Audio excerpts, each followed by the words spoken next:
We do have our Valina Jones on the ground right now trying to get us more information. She is actually at that church where a number of parents are getting reunited with their kids.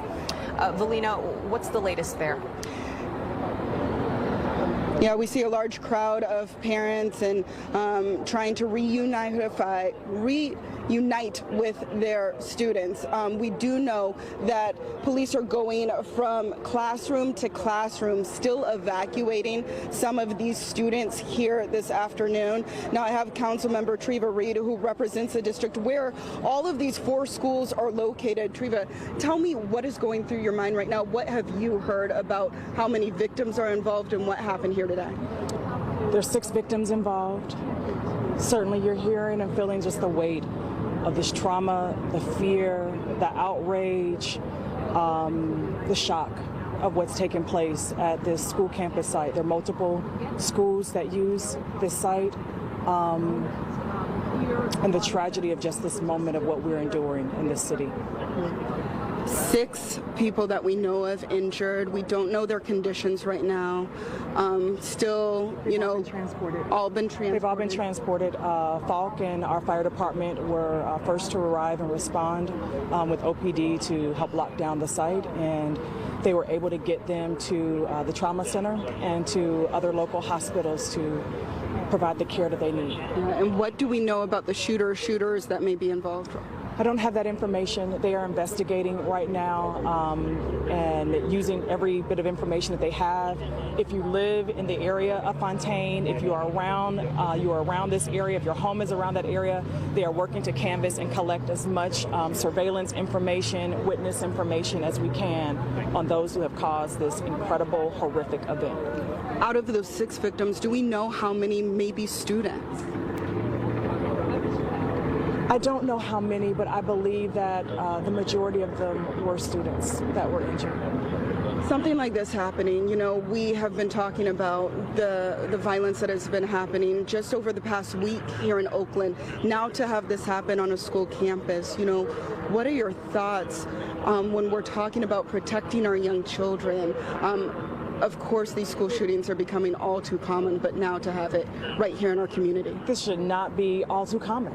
We were just at a school a month or so ago that there was an incident with a student bringing a gun on campus, and that trauma we're still working to endure with getting clinicians and counselors and support for students and parents who don't feel safe where their students should be able to feel safe during the day. I've been at 3 homicide incidents over this last week in our district, and the weight of it being enough is not even the right word for us to use right now. We've got to ensure that what we are investing in to keep our community safe with resources, with response, and there's a deeper investment of taking care of families that need to be supported, and having life coaches like we've got our partners here from Youth Alive and just the Department of Violence Prevention resources. We've just recently received state grants and fundings to help to tackle these issues more deeply with those who are involved with group and gang violence to deter and help to keep them from moving in that path of violence or being victims of violence. And so more resources are needed at the state level, at the federal level, and certainly with the decisions that we're making at the local level through our own city budget with how we need to make sure that there's accountability and action towards our public safety goals. All right, thank you so much, Treva Reed, for giving us the latest information here.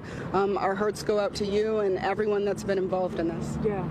Just prayers for the families and our teachers and our faculty who are here, parents who are still looking to get information and know what support is needed. We ask them to come here to St. Cuthbert's Episcopal for us to be able to provide the support and information with the resources that we have available right now. Thank you so much. So as you heard it, we are here at the reunification site where it's at the site of this church, which is just across the freeway from where all these schools are located. We do know that the on-ramps and off-ramps around Mountain and Keller Street here in Fontaine are all closed closed off to the public. Traffic is being rerouted, so this is also causing a traffic concern as well as police continue to investigate this shooting. Tonight, we're just hearing from Councilmember Reed that 6 people have been injured in this shooting. They appear to have been transported to the hospital. Conditions are unknown at this time. Police still looking for the suspect or suspects that may be involved.